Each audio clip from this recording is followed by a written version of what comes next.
ব্যাংকের লিখিত পরীক্ষা নিয়ে আলোচনায় আপনাদের সবাইকে স্বাগত জানাই। আসলে টেকনিক্যাল সমস্যার কারণে লাইভে আসতে দেরি হলো। জাস্ট 10:30 আমি ট্রাই করেছি, কিন্তু টেকনিক্যাল সমস্যার কারণে আসলে হয়ে ওঠেনি। ওকে, তাহলে আমাদের আজকের মূল যে আলোচনায় চলে যাই। কথা বাড়াবো না এবং সময়ও বেশি নিব না। অল্প সময়ের মধ্যে চেষ্টা করব শেষ করার জন্য, কারণ সবাই পড়াশোনা নিয়ে ব্যস্ত আপনারা। তবে পড়াশোনার চেয়ে এই মুহূর্তে জরুরি হলো কিছু জিনিস মাথায় রাখা। এটা আপনি নিজে নিজেও রাখতে পারেন, কিংবা কোনো কারো পরামর্শ নিতে পারেন। সেক্ষেত্রে আমার কথা যদি আপনার উপকারে আসে কোনো একজনের, তাহলেই আমার এই লাইফটা আসলে সার্থক আমি মনে করব। ওকে, একটু কাইন্ডলি জানাবেন যে আমাকে দেখতে পাচ্ছেন কিনা। আমাকে দেখতে পাচ্ছেন কিনা কমেন্টস করে যদি জানান, তাহলে আমি কথা বলা শুরু করে দিব এবং আধা ঘন্টার মধ্যে শেষ করব।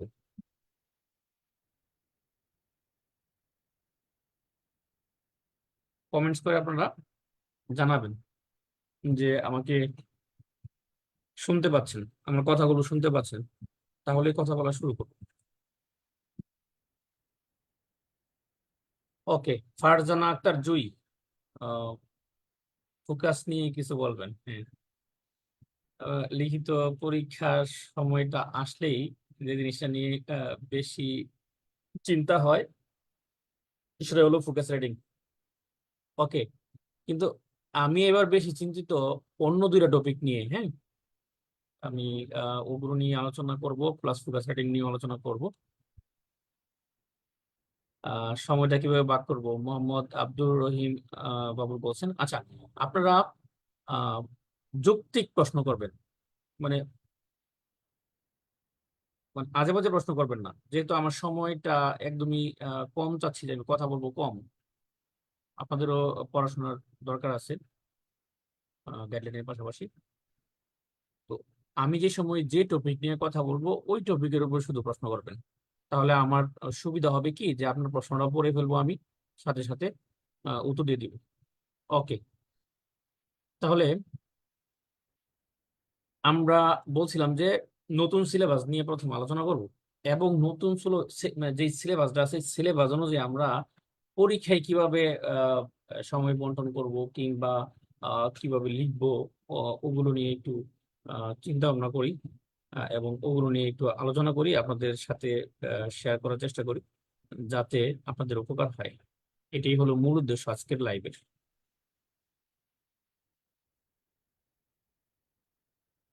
ওকে, তাহলে আমরা সিলেবাসটা অন করি, শেয়ার করে দিই আপনাদের মধ্যে।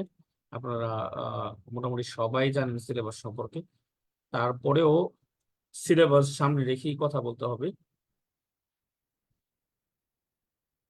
এখন অনেকে কি করবে, একদম হালকার উপর সিলেবাস দেখে চলে যাবে। হুম, এই জিনিসটা করা যাবে না, যাবে না। এই জন্য তো সিলেবাসে যদি আমি আহ, দৃষ্টি দেই, তাহলে প্রথমেই তো চলে আসে ফোকাস রাইটিং। আচ্ছা, সিলেবাস দেখতে পাচ্ছেন কিনা আপনারা একটু কমেন্টস জানাবেন। হুম, যে এটা দেখতে পাচ্ছেন কিনা। দেখারও বিষয় আছে, আমার স্ক্রিনটা শেয়ার হয়েছে কিনা এটা। ওকে, আশা করি আপনারা দেখতে পাচ্ছেন। হ্যাঁ, আশা করি আপনারা দেখতে পাচ্ছেন সিলেবাসটা।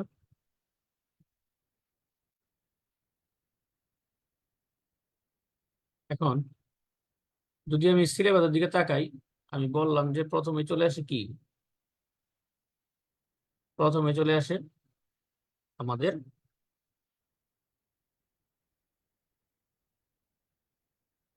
Focus rating. আচ্ছা, ফোকাস রেটিং বলছে যে রিসেন্ট গ্লোবাল অথবা বিডি ইস্যু।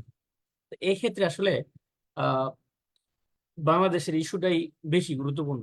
হ্যাঁ, কারণ যে সাপোজ ধরেন যে বাইডেনের বিতর্ক ভালো হয় নাই, এই ইস্যুর চেয়ে আমাদের প্রধানমন্ত্রী, মানে মার্কিন প্রেসিডেন্ট জো বাইডেনের কথা বললাম, যে তার বিতর্ক ভালো হয় নাই।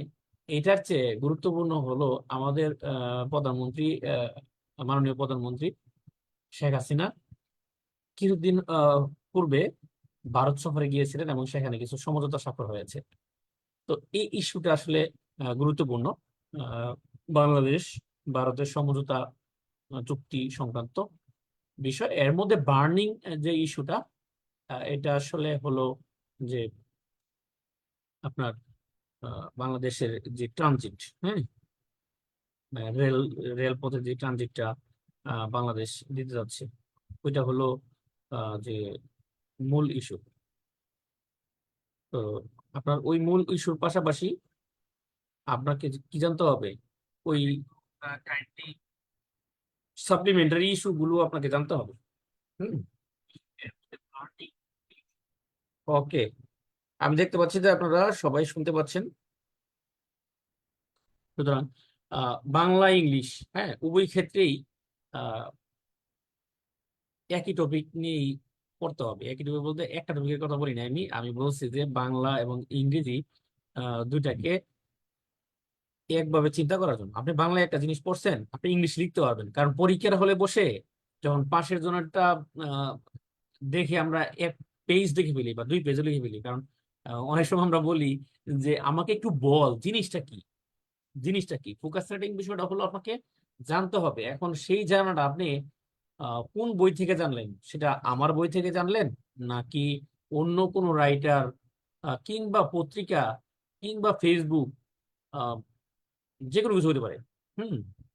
যে কোনো কিছু হতে পারে। ফোকাস রাইটিং এর বইয়ের বাহিরেও কোনো একটা বই থেকে পড়ে অনেক সময় যে আপনার পড়া ছিল, ওইটা থেকেও আপনি লিখতে পারেন। হ্যাঁ, অনেকে দেখা গেছে যে একটা সাম্প্রতিক ইস্যু নিয়ে পড়াশোনা করে ওইটাই পরীক্ষায় চলে আসছে। মূল কথা হলো আপনাকে জানতে হবে, এতটুকু পর্যন্ত যা জানছেন তা আপনাকে প্রয়োগ করে দিয়ে আসতে হবে। আচ্ছা, ফোকাস রাইটিং এ আপনার যেহেতু 35 মার্কস, দুইটাতে 35 হলো গিয়ে 70। তো এখানে আপনাকে গুরুত্ব দিতেই হবে। 5 মার্ক যদি আপনি আহ, ধরে নেন যে আমার এখানে 20 পাইতে হবে, হ্যাঁ, যদিও 5 মার্কটা এখানে উল্লেখ নাই, হ্যাঁ, এটা উল্লেখ নেই কেন, আপনাকে ছাড় দেওয়া হয়েছে এখানে। আপনি আপনি যদি এখানে 5ও পান সমস্যা নেই, শূন্য পাইলেও সমস্যা নেই। হ্যাঁ, কিন্তু আপনি শূন্য পাবেন কেন? আপনার চিন্তা করতে হবে মিনিমাম একটা মার্জিন আপনি ক্যারি করতে পারেন, তাহলে আপনি কি সফল হতে পারবেন। আর না সফল হতে পারবেন না, কারণ আপনি আরেকজন লিখছে, আপনি লিখেনি নাই, তো সেক্ষেত্রে তো আপনাকে দিবে না। অনেক ক্ষেত্রে দেখা গেছে পরীক্ষা হলে গিয়ে দেখছি এমন একটা টপিক আসছে, এটা সম্পর্কে শুধু আমি সাধারণ জ্ঞান জানি, কিছু সাধারণ জ্ঞান জানি। এই যে সাধারণ জ্ঞান জানেন, এটি আপনি অনেক কিছু জানেন, আরেকজন আছে এই সাধারণ জ্ঞানটাও জানে না, তো সে কি লিখবে? তো তার চেয়ে নিশ্চয়ই আপনি ভালো লিখবেন, তার চেয়ে নিশ্চয়ই নিশ্চয়ই আপনি ভালো লিখবেন। আমি মনে করি যে অবশ্যই তার চেয়ে আপনি ভালো লিখবেন। তো আমার মূল কথা হলো ফোকাস রাইটিং এ আপনার জানতে হবে এখন কিভাবে উপস্থাপনা, আমি কিভাবে উপস্থাপনা করব। তা আমি বলে থাকি যে আপনি যদি পড়ার সময় টপিক ধরে পড়েন, আপনি পড়তে পারেন, সমস্যা নাই। কিন্তু লেখার সময় আপনি চেষ্টা করবেন যে আহ, এমন ভাবে লিখবো যাতে ইয়া দরকার নেই, টপিক, ওই যে আমি যে বলি যে ইয়াগুলো দেওয়া দরকার নেই, কোটেশনের যে শিরোনামগুলো ওগুলো দেওয়া দরকার নেই। ওই যে ইন্ট্রোডাকশন, তারপর হলো এই প্যারার প্যারার যে নামগুলো, প্যারার নামগুলো দরকার নেই। কারণ প্যারার নামগুলো কেন দরকার নাই, এটার একটা আহ, যুক্তি হলো যে আপনি প্যারার নাম দিতে গিয়ে এমন একটা নাম দিলেন যেটা আসলে আপনি আহ কি যেন বলে এই ফোকাস রাইটিং এর সাথেই আমরা যাচ্ছে না, এরকম টিচার মনে করলো যে এটা তো আসলে ফোকাস রাইটিং এর সাথে যাচ্ছে না। কিন্তু আপনি যদি প্যারা আকারে লিখেন তাহলে সে শুধু এই ইয়াটা পড়বে না, কি যেন বলে মূল যে হেডিংটা এটা পড়বে না, সে ভিতরটাও পড়বে। হ্যাঁ, একটু যদি অপ্রাসঙ্গিক আপনার লেখাটা চলে যায় সেক্ষেত্রে আপনি ছাড় পাবেন, কিন্তু হেডিংটা যদি আপনি অপ্রাসঙ্গিক দেন সেক্ষেত্রে কিন্তু আপনি ছাড় পাবেন না, কারণ হেডিংটা দেখে আপনাকে এই প্যারাটা কেটে দেবে, মার্ক দিবে না। তো এর জন্য আমি বলে থাকি, আমি এমন বলি না যে হেডিং দিলে আপনার মার্ক কাটা যাবে, ওটা কিন্তু বলি না, অপ্রাসঙ্গিক হেডিং দিলে আপনার মার্ক কাটা যাবে। ওকে, তাহলে ফোকাস রাইটিং নিয়ে অনেক আলোচনা করে ফেললাম। আহ আরো আলোচনা বিস্তারিত একদম ফোকাস রাইটিং নিয়ে আলোচনা করা যাবে। আপনাদের কোনো প্রশ্ন থাকলে আমি চেষ্টা করব এই প্রশ্নের উত্তর দেওয়ার জন্য ফোকাস রাইটিং সম্পর্কে। যদি কোনো প্রশ্ন থাকে, স্পেসিফিক কোনো প্রশ্ন থাকে, আমি চেষ্টা করবো উত্তর দেওয়ার জন্য। সময় কম, অল্প সময়ের মধ্যে আমি সবগুলো টপিক নিয়ে একটু একটু কথা বলবো। ওকে, তারপর যাব আমরা ফোকাস রাইটিং শেষ করে আমরা সাধারণ জ্ঞানে চলে যাব। ফোকাস রাইটিং যেহেতু প্রশ্ন আপনাদের কাছ থেকে আমি ফোকাস রাইটিং এর পাই নাই, রিটেন গুলো কি ক্যাশের মতো হবে? আচ্ছা, সামনে রিটেন গুলো ক্যাশের মতো হবে কিনা এটা আসলে আহ, বলা মুশকিল, কারণ প্রতিটা ক্ষেত্রেই সিলেবাস দেওয়া হচ্ছে। তবে সিলেবাস তো ঘুরে ফিরে একই, একটা টপিক হয়তো থাকে, একটা টপিক থাকে না। তো সব ধরনের রিটেনের সব ধরনের মোটামুটি সব ধরনের টপিক নিয়ে যদি আপনি আহ, আহ, পড়াশোনা করতে পারেন, তাহলে আপনার টেনশন করার তো কোনো কারণই আমি দেখতেছি না। টেনশন করার কোনো কারণ দেখতেছি না। আচ্ছা, যা হোক, আমরা রিসেন্ট কিছু টপিক বলেন। আচ্ছা, রিসেন্ট টপিক যে আসবে এটা কিন্তু মাথায় নিয়ে যাবেন না। কারণ হলো, এখানে রিসেন্ট ইস্যু বলতে এমন না যে যে আজকে কালকে ঘটছে বা গত মাসে ঘটছে, এরকম না। হ্যাঁ, 24 সালে ঘটছে এই ঘটনা হইতে পারে, 23 সালের ঘটনা কিন্তু রিসেন্টই, হিসাব করলে কিন্তু 23 সালের ঘটনা রিসেন্টই, রিসেন্ট ইয়ারে ঘটছে। হ্যাঁ, এরকম বলে নাই যে একদম রিসেন্ট বলতে কিন্তু এমন জিনিসটা বোঝায় নাই।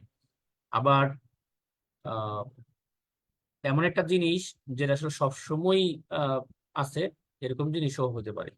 তো রিসেন্ট জিনিস যদি আহ বলতে যাই, সেক্ষেত্রে আসলে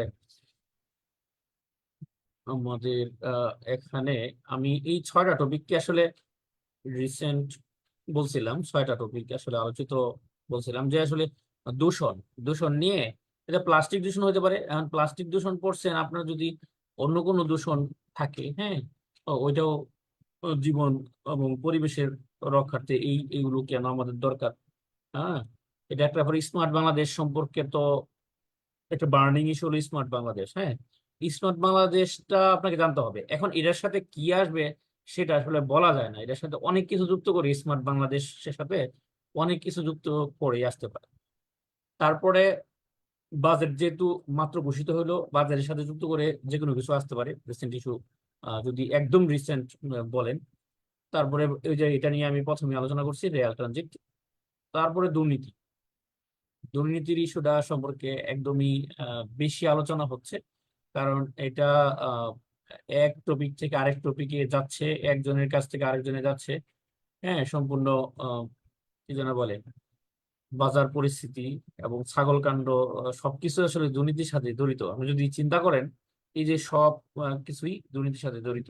হ্যাঁ, কারো সম্পত্তি বেশি, হ্যাঁ, সরকারি কর্মকর্তার সম্পত্তি বেশি হয়ে যাওয়া, আহ, এই জিনিসটাও কিন্তু সম্পূর্ণই দুর্নীতির সাথে। তার জন্য আপনাকে আহ তার জন্য আপনাকে কি করতে হবে? দুর্নীতির সাথে জড়িত অর্থনীতি হতে পারে, আমাদের উন্নয়ন হতে পারে, কিংবা আমাদের সমাজ ব্যবস্থা যে ধ্বংস হয়ে যাচ্ছে, বা আমাদের দেখেন বাজার ব্যবস্থাও ধ্বংস হয়ে যাচ্ছে। মানে একটা আমাকে একটা ছাগল যদি মানে 10 লাখের উপর দিয়ে কিনতে হয়, আহ, তাহলে সাধারণ মানুষের পক্ষে সম্ভব না। তো এই বাজার ব্যবস্থাও কিন্তু আসলে দুর্নীতির সাথে জড়িত। তো আমি বলি এই কারণে যে আপনার এই বার্নিং টপিক হলো এটা একটা। আর হলো রাসেল ভাইপার, তো আপনারা ফেসবুকে দেখেনি কি অবস্থা চারদিকে সৃষ্টি করছে। তো এই কারণে আপনাকে কি করতে হবে? রাসেল ভাইপার সম্পর্কে জানতে হবে। এখন আমরা চলে যাব সাধারণ জ্ঞানে। সাধারণ জ্ঞান টপিক নিয়ে একটু আলোচনা করব। সাধারণ জ্ঞানটা আপনি ভালো পারেন মানে আপনি আসলে ফোকাস রাইটিং এগিয়ে থাকবেন আপনি। কি কারণে এগিয়ে থাকবেন দেখেন, সাধারণ জ্ঞান হয়তো বলতে পারেন 30 মার্ক।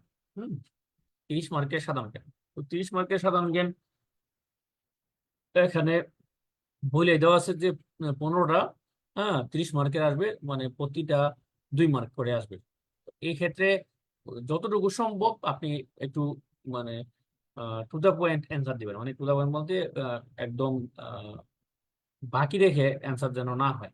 যে একটা জিনিস চাইছে, যে জিনিসটা চাইছে স্পেসিফিক ওইটা তো অবশ্যই দিতে হবে, ওইটা সংক্রান্ত যদি সুন্দরভাবে লিখতে পারেন এটা লিখে দিবেন। আর একটা বিষয় হলো অনেকে বলে প্রশ্ন থেকে নিয়ে একদম বেশি করে লিখবো কিনা।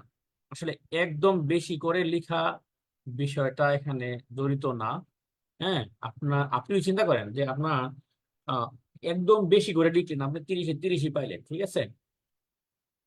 তো সেক্ষেত্রে আপনার কি হলো, আহ 30-এ 30 তো আপনার দেখবে কি, আপনার দেখবে হলো মূল উত্তরটা আপনি কি লিখছেন, সঠিকভাবে লিখছেন কিনা, ওখানে কোনো ভুল মানে ভ্রান্তি করছেন কিনা, কারো নাম ভুল লিখছেন কিনা, হ্যাঁ একদমই আজগুবি কোনো মানে বানান লিখছেন কিনা।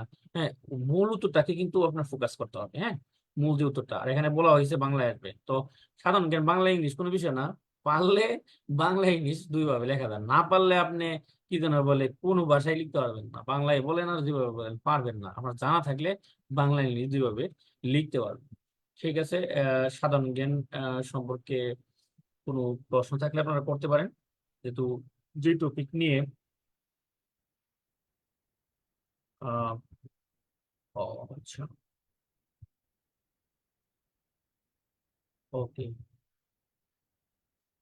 আচ্ছা, আমি বলছিলাম যে অন্য কোনো প্রসঙ্গে যদি আলোচনা না করেন ভালো হয়। আমরা যে টপিক নিয়ে আলোচনা করছি, যেমন সাধারণ জ্ঞান নিয়ে আলোচনা করতেছি এখন।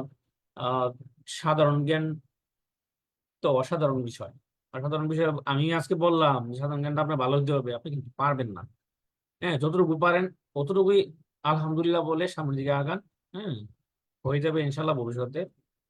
আহ যারা ভালো তারাও কিন্তু আহ ওইভাবেই করছে।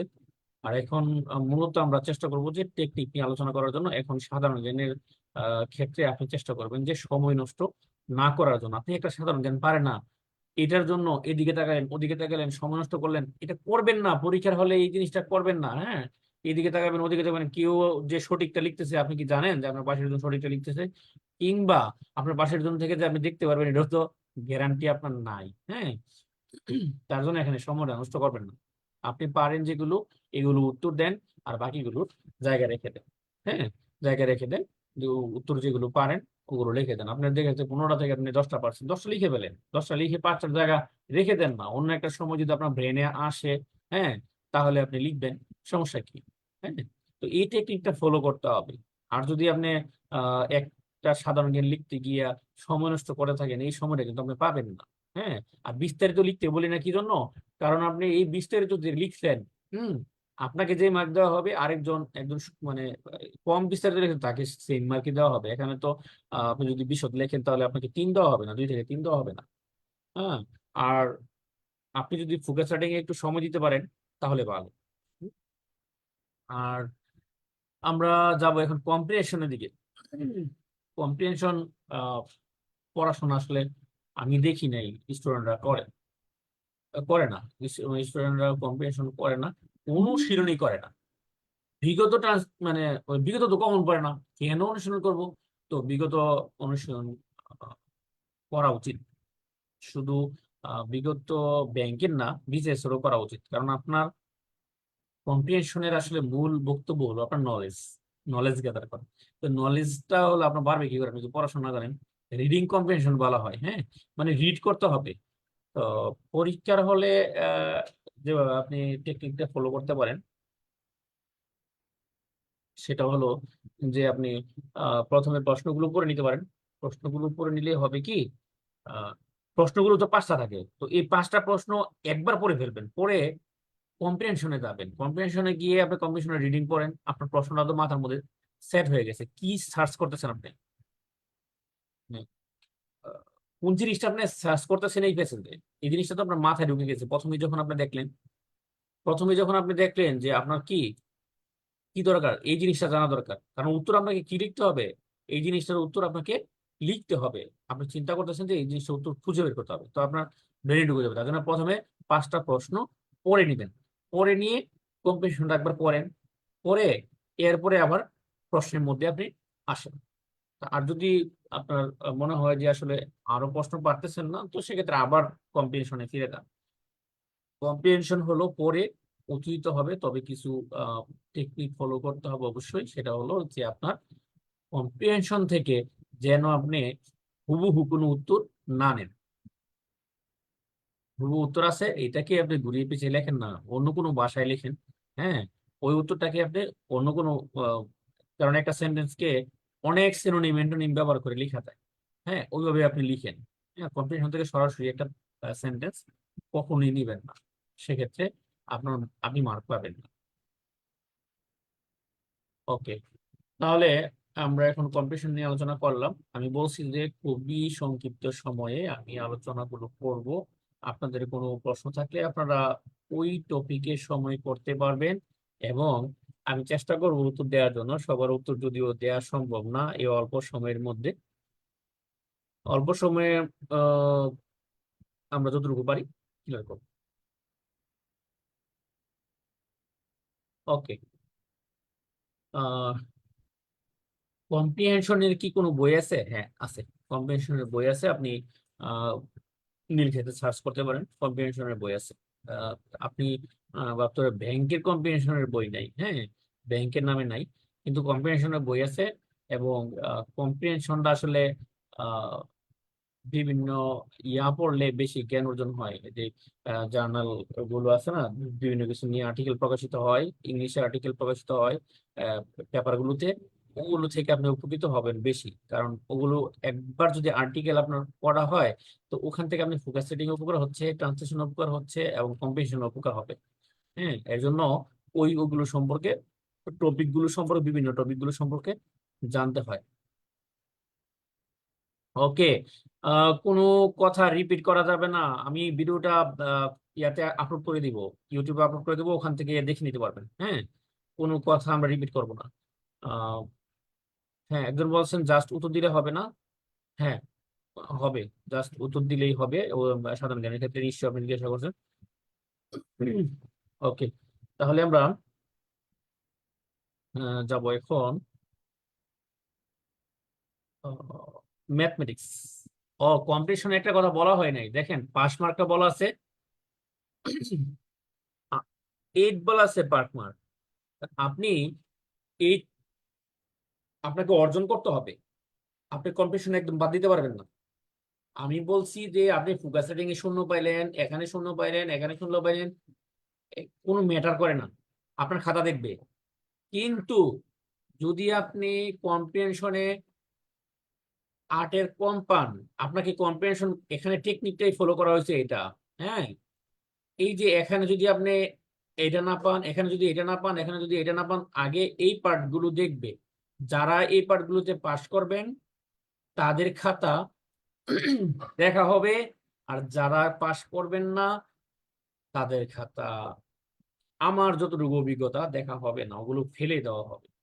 সুতরাং আপনি পাশ করতে হবে কম্প্রিহেনশনে, পাশ করতে হবে ম্যাথমেটিক্সে, পাশ করতে হবে ট্রান্সলেশনে, এই তিনটাতে আপনাকে পাশ করতেই হবে। এছাড়া আপনার খাতা মানে খাতা মূল্যায়নের ক্ষেত্রে সহজ করার যে টেকনিকটা, এইটা আপনি ধরে নিতে পারেন এটা। হ্যাঁ, প্রিলিতে কাটমার্ক কিন্তু করে না যে এত হইলে এতজন টিকাবো, এত হইলে এতজন টিকাবো, এরকম ধরনের রিটেনও কাটমার্ক আছে। কিন্তু আগে আপনাকে কি করতে হবে, এখানে পাশ করতে হবে। হুম, তার জন্য কম্প্রিহেনশন কোনোভাবেই ছাড়া যাবে না, আপনাকে কম্প্রিহেনশনের সময় দিতে হবে। হ্যাঁ, আপনি ওদিক দিয়ে কম পাইলেও কম্পিটিশনের মধ্যে সময় দিবেন, এবং কমপক্ষে 8 মার্ক রাখার চেষ্টা করবেন। আর ম্যাথমেটিক্স এইটার মধ্যে 12 মার্কস পাইতে হবে। এখন অনেকে বলতো, প্রশ্ন করতো যে ম্যাথমেটিক্সে যদি আমি শূন্য পাই, আর অন্যদিক দিয়ে আমি পাশ করে গেলাম,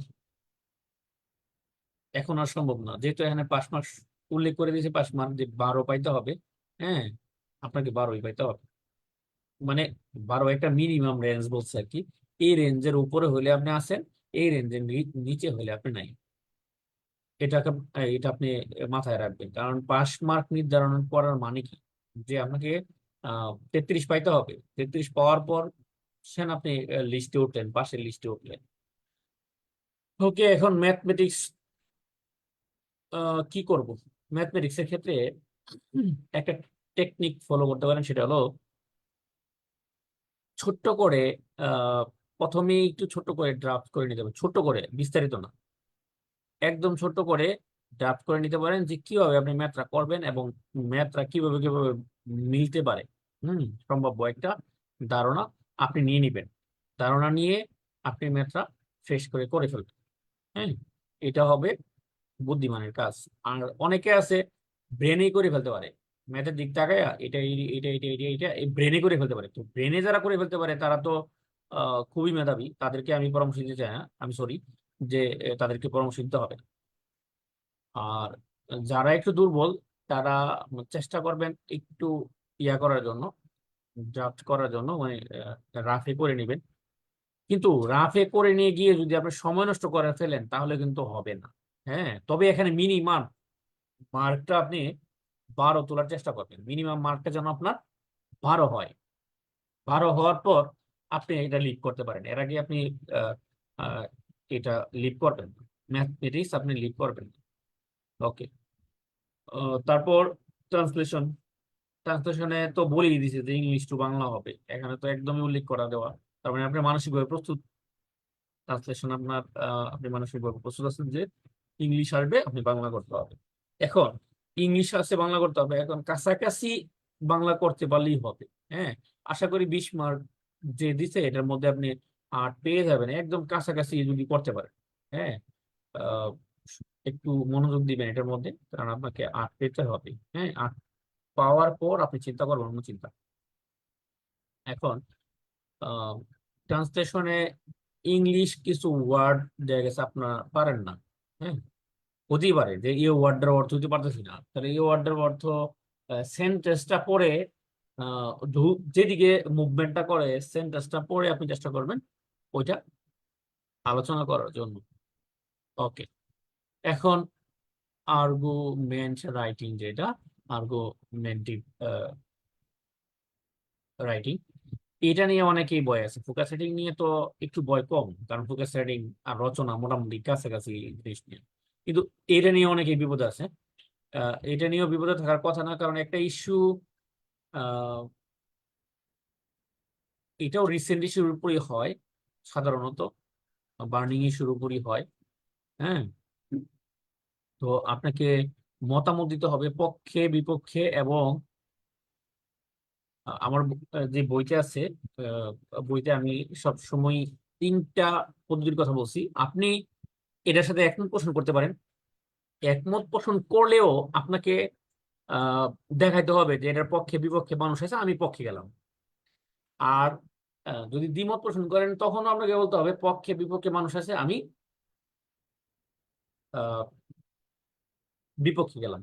আচ্ছা, এখন পক্ষে যদি আপনি যান, কি কারণে গেলেন, একটু বেশি বেশি মানুষ পক্ষে, মানে বেশি যুক্তি আছে পক্ষে, এই কারণে তো আপনি পক্ষে গেছেন। তো বেশি যুক্তিটা আপনি চেষ্টা করবেন পক্ষে দেওয়ার জন্য। আর বিপক্ষের ক্ষেত্রে আপনি চেষ্টা করবেন বিপক্ষে যুক্তি বেশি দেওয়ার জন্য। এটা হলো, যেমন আমি আহ বলে বলি যে আপনি যদি 3টা যুক্তি, আপনি যদি পক্ষে যেতে চান, আপনি ধরে নিলেন যে আপনি পক্ষে যাবেন, ঠিক আছে, পক্ষে আপনি 3টা যুক্তি দেন, 2টা যুক্তি বিপক্ষে দেন। হ্যাঁ, তাহলে হয়ে গেল। কিংবা কমপক্ষে একটা যুক্তি আপনি বিপক্ষে দেন।